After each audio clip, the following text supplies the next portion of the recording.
Hello students, welcome to EduTap and welcome to our series अभ्यास series. And इस series के चलते हुए हम लोग कई सारे वीडियोस बना रहे हैं जिसमें हम लोग मोस्ट इम्पोर्टेंट क्वेश्चंस 10 एमसीक्यूज हम लोग डिस्कस करेंगे रिलेटेड टू डिफरेंट टॉपिक्स। सो इस वीडियो में आज हम लोग करने वाले हैं industrial relations and labour law से सब्जेक्ट का टॉपिक ट्रेड यूनियंस, जिसमें पार्ट 2 करने वाले हैं। इन द अर्लियर सेशन हमने इसमें पार्ट 1 कर दिया है, ठीक है। And this is all for your for the students who are preparing for the upcoming UPSC EPFO exam for both APFC and EO और AO 2026 के लिए ये applicable रहेगा, ठीक है। And when it comes to the UPSC EPFO exam, when we talk about the subject industrial relations and labor laws, one of the most important components माना जाता है, because जिस तरह के questions इसमें से पूछे जाते हैं, जिस तरह का weightage है इसका, अगर आप सही तरीके से बेसिक कॉन्सेप्ट भी अच्छे तरीके से प्रैक्टिस करके जाओगे तो आप बहुत आसानी से इसको क्लियर कर सकते हो, majority of the questions if not all, okay. जिससे आपका जो सिलेक्शन वाला वेटेज है वो बढ़ जाएगा। So this would be really very important component for your upcoming UPSC EPFO both for APFC and E और एओ 2026 एग्जामिनेशन, ठीक है। So before going any further actually directly into the questions, मुझे एक चीज आपको दिखाना है, that is EduTap has come up with a 48 hours का डेमो कोर्स, ओके, जिसमें आपको जो हमारा मास्टर कोर्स है जिसमें सारे सब्जेक्ट्स के नोट्स मिलेंगे, जितने भी सब्जेक्ट्स है associated with the UPSC EPFO examination master course, उसका आपको एक्सेस मिल जाएगा। मास्टर कोर्स का मतलब it's a replica that we have made, so that अगर कोई बच्चा देखना चाहता है किस तरह से हमने कोर्स कंटेंट प्रेजेंट किया है, किस तरह के वीडियोस है, किस तरह का कंटेंट है, all that you can view during this 2 day demo. जब भी आपने ये परचेस किया, 1 रुपी का आता है, एंड जब एक्टिवेट हुआ तब से ये 48 आवर्स के लिए लाइव रहेगा। ड्यूरिंग दैट 48 आवर्स आप कोई भी चैप्टर, कोई भी क्विज, कुछ भी आप यूज कर सकते हो। But the only thing is आप नोट्स ऐसे कुछ जो डाउनलोडेबल वाले होते हैं रेगुलर मास्टर कोर्स वो डाउनलोड नहीं कर सकते, but yes you can view and you can check everything you can do. So this से आपका जो कंसर्न है बिफोर परचेजिंग द कोर्स, वो you can get answers for that and accordingly you can make an informed decision। And इसका link description box में already provided है। बहुत easy steps में आप इस कोर्स को परचेज करके इस कोर्स को एक्टिवेट कर सकते हो, okay. So really hope that you will utilize this opportunity। So now we'll move on to our topic जो अभ्यास सीरीज का आज का है, that is trade unions part 2, ठीक है। तो इसमें मैंने कुछ ऐसे क्वेश्चंस बनाए that will be dealing. The first question, consider the following statements regarding trade unions. So इसमें 3 स्टेटमेंट्स है एंड विच स्टेटमेंट इज और आर करेक्ट आपको बताना है।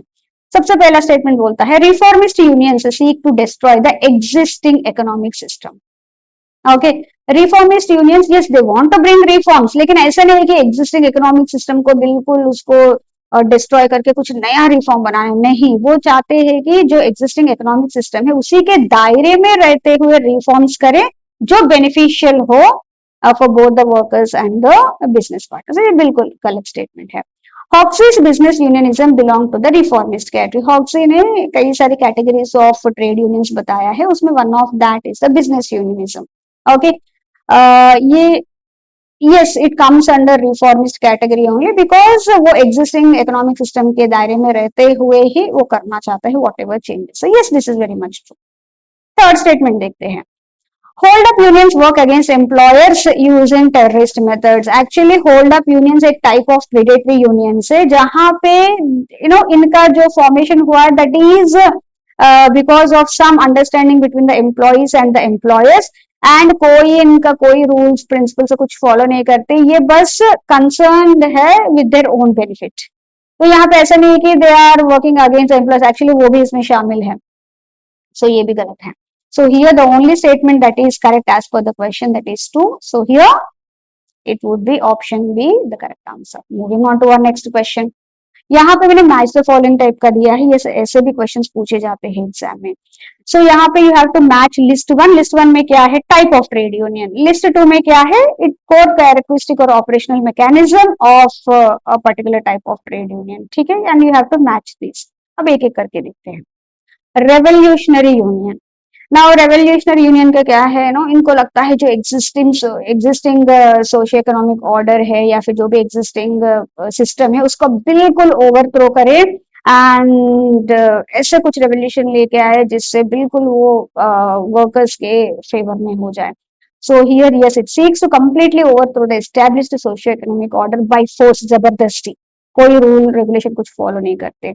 सो हियर ये है होल्ड अप यूनियन, अभी हमने देखा है यहाँ पे ये एक ऐसा कोल्यूजन है between workers and the management for their own self benefit, and इसमें ये कोई भी प्रिंसिपल्स जो ट्रेड यूनियन का है या फिर किसी भी चीज का है रिलेटेड टू द एथिक्स वो कुछ भी फॉलो नहीं करते। So here unprincipled collusion between the workers and the management for the self benefit, वो बस अपना ही बेनिफिट देखते रहते हैं दोनों ही। सो यस ये है गेरिल्ला यूनियन ना, गेरिल्ला यूनियन क्या है, ये एक्सट्रीम टैक्टिक्स, एक्सट्रीम इसमें जाते हैं, मतलब किसी भी तरह से बाय हुक और क्रुक उनको बस जो वो चाहते हैं वो होना है। एंड फॉर दैट एक ऐसा यूनियन लीडर या बॉस होता है जो एक्टिवली इनको डिफरेंट डिफरेंट टैक्टिक्स के थ्रू वो एम्प्लॉयर्स के अगेंस्ट फाइट करता रहता है। So here it is controlled by boss, okay, to actively fight employers using extreme tactics, okay, उसमें किडनैपिंग से कुछ भी हो सकता है गेरिल्ला यूनियंस में। रिफॉर्मिस्ट यूनियंस एक ऐसे टाइप ऑफ यूनियन है जो अभी हमने डिस्कस किया in the earlier question. Yes they want to get make some improvements in the existing system, लेकिन ऐसा नहीं है कि एग्जिस्टिंग सिस्टम को ओवरथ्रो करना है, वो चाहते हैं कि उसी सिस्टम के दायरे में रहते हैं उनको करना है। So here obviously three seeks incremental improvements while keeping the existing system intact. So here A is 4, A4 दोनों में है। So next आता है B is 1, okay, B1 यहाँ पे, so this will be the correct answer, B1, C2 and D3। कई बार आपने एक दो भी ऐसे ऑब्जेक्टिव्स वाले मतलब मैच द फॉलोइंग में एक दो भी आपने सही किया है ना, बाकी आप ऑप्शंस के थ्रू कर सकते हैं अगर आपको डाउट है, जिससे एक छोटा सा वो है hint. So here the correct answer is option. Moving on to our next question.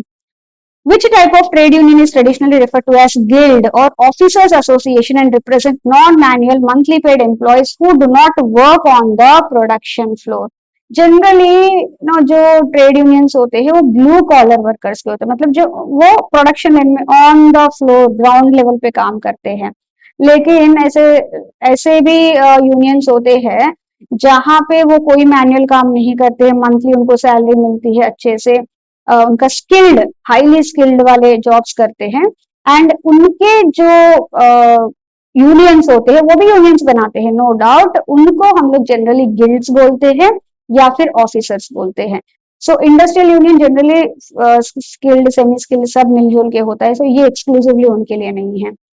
Blue collar as I said exclusively for the workers who no जो ग्राउंड लेवल पे काम करते हैं, ये भी नहीं, जनरल यूनियन में भी सब मिक्स होता है, लेकिन व्हाइट कॉलर यूनियंस ऐसे होते हैं जहां पे ये ऑफिसर्स टाइप के लोग जो यूनियंस बनाते हैं which are called as guild. जैसे आप एग्जांपल आपका बैंकर्स ऑफिसर एसोसिएशन, जो बैंक्स में जो ऑफिसर्स जो काम करते हैं उनका एसोसिएशन, उस तरह से। So here C is the correct answer. Moving on to our next question. Consider the following statements regarding trade unions based on membership patterns. Okay, ये भी types of trade unions का ही है, and आपको बताना है कि इसमें कौन से statements correct है। Craft unions are typically large because they recruit members across multiple industries. Craft unions actually एक ही टाइप के इंडस्ट्री भी नहीं, एक ही टाइप के क्राफ्ट के वो मेंबर्स होते, लाइक पायलट्स एसोसिएशन या फिर टीचर्स का है, नर्सेस का है, वो एक ही क्राफ्ट या एक ही इसमें काम करते हैं, ठीक है। सो ये गलत है। Industrial unions represent all workers in specific industry regardless of skill level. Yes, ये स्पेसिफिक इंडस्ट्री से होते regardless of skilled semi skilled man सब आते हैं इसमें, ये ट्रू है। General unions restrict their membership exclusively to highly skilled white collar professional, ऐसा कुछ नहीं, जनरल यूनियंस में भी सभी तरह के लोग होते हैं, white collar, blue collar, everyone, whoever wants to take membership, they can take from any industry, general, okay, ये नहीं है. So here जो ऑप्शन करेक्ट है that is in these three statements, that is B, that is 2. So here A is the correct answer, right? Moving on to our next question. Consider the following statements regarding the method of mutual insurance in trade unions as described by the Webbs. जो method of achieving objectives है उसमें 4 major methods है, उसमें mutual insurance भी एक है. अब we have to understand which of the statements given above are correct. देख लेते हैं. It creates a common fund from member fees to provide security against casualties. Yes, ये हेल्थ इंश्योरेंस का देता है, अनएम्प्लॉयमेंट का इंश्योरेंस कर सकते हैं, कई सारी चीजें हैं, या फिर लाइफ इंश्योरेंस का जो मेंबर फीस प्रोवाइड करते हैं उसी फीस में से ये सारे प्रीमियम पे करके दे गिव दैट प्रोटेक्शन. एक म्यूचुअल इंश्योरेंस, सब मिलजुल के अपना एक दूसरे का हेल्प कर रहे हैं. सो यस, ये ट्रू है statement. Webbs referred to this mutual insurance mechanism as a friendly society. Yes, Webb ने स्पेसिफिकली टर्म दिया है under the method of achieving the objectives कि mutual insurance can be also called as friendly society, क्योंकि ये एक दूसरे का help करते हुए अपना काम निकालते हैं. So yes, very true. In that trade union, it indirectly prevents unemployed members from accepting wages below the standard rate. Yes, कि किस तरह से वो हेल्प करता है, अगर किसी का अनएम्प्लॉयमेंट है तो उसका अनएम्प्लॉयमेंट इंश्योरेंस ऐसे कुछ बनवा के उसको कुछ पैसे देती है. ओके, या फिर जब तक उसको दूसरा जॉब नहीं मिलता, खुद जो अपने उनका जो फंड होता है कॉमन फंड, उसमें से पैसे देती है जो अनएम्प्लॉय हो गए हैं उनके जो मेंबर्स हैं, तो इस तरह से उनको सपोर्ट करती है. सो यस, ये भी ट्रू है. सो ऑल दीज स्टेटमेंट्स जो अभी तक हमने किया है सभी ट्रू है. So here D would be the correct answer because 1, 2, 3 statements are true. Moving on to our next question. With reference to the concept of collective bargaining in industrial relations, consider the following statements. And उस statements में आपको correct statement कौन सा है वो बताना है.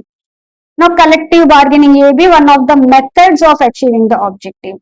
It was adopted only after unions receive legal recognition. Yes, collective bargaining करना है तो कोई भी trade union को पहले register करना पड़ेगा. Okay, एंड उसके बाद ही जब वो रजिस्टर होगा, एक लीगल रिकॉग्निशन इसको मिल रहा है, then they can go and negotiate with the collective bargaining. मतलब क्या है, सब मिलजुल के जाके मैनेजमेंट के साथ जो भी उनके इश्यूज है उनका डिस्कस करना है. Yes, this is very much true. A collective agreement cannot be restricted to a single issue. ऐसा कुछ नहीं है, वो सिंगल इश्यू पे भी बात कर सकते हैं या मल्टीपल इश्यूज क्लब करके भी वो मैनेजमेंट के पास जा सकते हैं. पर कलेक्टिव बार्गेनिंग ऐसा कुछ नहीं है कि वो सिर्फ मल्टीपल इश्यूज में ही है. No, this is not true. It uses group strength to overcome individual bargaining weakness. Yes, ये ट्रू है, क्योंकि इंडिविजुअल बार्गेनिंग कई बार ऐसा होता है कि दे फील पावरलेसनेस, इसीलिए तो वो इसमें ट्रेड यूनियन में आता है. सो एक मिलजुल के ग्रुप की तरह जाके बात करेंगे तो उसका इम्पैक्ट भी सही पड़ता है. सो यस, ये ग्रुप स्ट्रेंथ को यूज करता है to overcome the individual bargaining weakness. So here 1 and 3 are the correct options. So here C would be the right answer. Moving on to our next question. Which of the following is India's first trade union या federation, I should say. ठीक है, तो ये actually ये federation form हुआ था 1920 में, to be precise on October 31st. अभी जो मुंबई है उस टाइम पे बॉम्बे था, तो बॉम्बे में फॉर्म हुआ था एंड इसका फर्स्ट प्रेसिडेंट थे लाला लजपत राय. एक्चुअली जब 1919 में ILO एस्टेब्लिश हुआ था, उसी के चलते हुए वहां पे एक ट्रेड फेडरेशन का रिप्रेजेंटेशन चाहिए था, जो फाउंडर कंट्री हमारा इंडिया है उसमें, तो उसी के चलते हुए एक्चुअली ये ट्रेड फेडरेशन फॉर्म हुआ था. एंड ये आज के डेट में communist party of India CPI के साथ जुड़ा हुआ है and this is considered as one of जो फर्स्ट जो ट्रेड यूनियन या फेडरेशन है, and that is All India Trade Union Congress, that is AITUC. Moving on to our next question. Which method of achieving objectives must be used only as a last resort because it causes productivity loss and affects the consumers? जैसे मैंने पहले भी बताया है, there are 4 major methods of achieving objectives. Okay, उसमें mutual insurance आता है, collective bargaining आता है, लीगल एनैक्टमेंट आता है एंड डायरेक्ट एक्शन आता है. एंड सबसे लास्ट में जो किया जा सकता है दैट इज, क्योंकि ये प्रोडक्टिविटी लॉस भी होता है, कंज्यूमर्स को भी इफेक्ट करता है, कई बार उनको खुद को भी नुकसान हो जाता है, वर्कर्स को भी इतने दिनों का वो काम नहीं करे तो सैलरी वेजेस ये सब नहीं आते. So here it is direct action, मतलब strikes etcetera. Okay, boycott, strikes, कई सारी चीजें हैं. So here option is correct. So moving on to our next question. Which tactic is used by union members specifically to stop other employees from attending the work after a strike has begun? Okay, so boycott मतलब सभी मिलके ही boycott कर रहे हैं वहां पे, mutual insurance तो इसमें है नहीं. ओके, ब्लॉकेड मतलब जनरली एज सच जो भी वहां पे स्ट्राइक कर रहे हैं वो किसी को भी अंदर नहीं जाने देते, मतलब एम्प्लॉयर्स को, मैनेजमेंट को भी, उसको ब्लॉकेड बोलते हैं. लेकिन अदर एम्प्लॉयज को वो नो रास्ते में रुक के वहां पे वो वेट करते रहते, कोई एम्प्लॉय जा तो नहीं रहा है काम पे, तो उनको पकड़ के रोक लेते, नहीं नहीं तुम काम पे मत जाओ, तुम भी स्ट्राइक में पार्टिसिपेट करो, and that is called as picketing. Okay, so ये B is the correct answer. So जो ये हमने डायरेक्ट एक्शन वाला देखा है उसमें ये सारे डिफरेंट टैक्टिक्स है. ओके, जो यूनियन मेंबर स्पेसिफिकली अडॉप्ट करते हैं. एक तो स्ट्राइक तो उन्होंने डिक्लेयर किया है, तो उसके साथ साथ उसको और स्ट्रेंथन करने के लिए ये सब चीजें करते रहते हैं. Moving on to our last question for today. The question says, when workers physically prevent entry or exit to and from a workforce to disrupt the business operation, मतलब किसी को भी ना तो अंदर जाने दे रहे हैं ना तो बाहर दे रहे हैं, बिल्कुल वहां पे फिजिकली वो खड़े हैं, they are blocking the way. Simple, they are that preventing the entry or exit, so they are blocking the way. So it's simpler, blockade. Strike, boycott, picketing already हमने देख लिया. This is blockade, it's called as. So here correct answer is option B. So I really hope that you have liked this session and ये questions आपके जो preparation है उसमें बहुत ज्यादा use हो. मेरा वही इच्छा है. And yes, thank you so much कि आप यहाँ तक इस सेशन में जुड़े हुए हैं.